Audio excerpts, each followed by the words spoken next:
അപ്പൊ ഈ വീടായിരുന്നു പുള്ളിയുടെ ഒരു വലിയ സ്വപ്നം. വലിയൊരു സ്വപ്നമായിരുന്നു ഈ വീടിന്റെ പണിയൊക്കെ തീർത്ത് ഇതാകണം. ഇത് പഴയ വീട് റിനോവേറ്റ് ചെയ്തെടുത്തതാണ്. രണ്ട് നിലയായിട്ട് പാല് കാറ്റും കഴിഞ്ഞാണ് ഇവിടുന്ന് പോകുന്നത്. കഴിഞ്ഞ മാസം 27 പോകുന്നത്.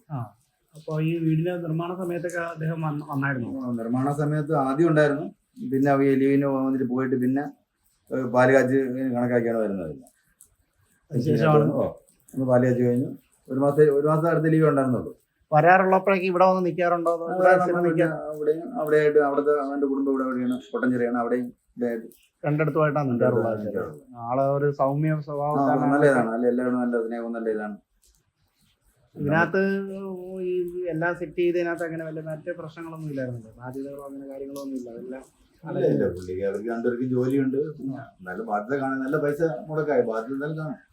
അങ്ങനെയൊക്കെയായിരുന്നല്ലോ.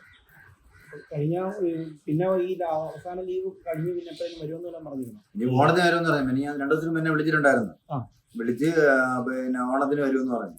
ഓണത്തിന് വരാമെന്ന് പറഞ്ഞു. ഓണത്തിന് വരുമെന്നൊക്കെ സംസാരിച്ചു. 2 ദിവസം കൂടുമ്പോൾ വിളിക്കും. നല്ല ഇതാണ്. പ്രശ്ന മേഖലയായിരുന്നു നിൽക്കുന്നുണ്ടോ? അല്ലേ, അറിയാമായിരുന്നു. കാരണം അവർക്ക് അതിനുള്ള മനസാന്നിധ്യം കൊണ്ട് പറയുമ്പോൾ എപ്പോഴും പറയാറുണ്ട് ഈ പ്രശ്നം മേഖലയാണെന്നുള്ളത്. ജോലിയിലുള്ള ബുദ്ധിമുട്ട് പറയാറൊക്കെ ഉണ്ടാകാറുണ്ട്. അപ്പൊ ഈ ഇവർക്ക് സ്വന്തമുള്ള ഏരിയയിലാണ് ഇപ്പം യൂണിറ്റ് ഒക്കെ ഇട്ടത് മാവോയിസ്റ്റുകൾ പ്രത്യേക കോബ്ര ലിങ്ങിന്റെ. എന്തായാലും നാടിന്റെ കുടുംബത്തിന് നമുക്ക് തീരാ നഷ്ടമാണ്.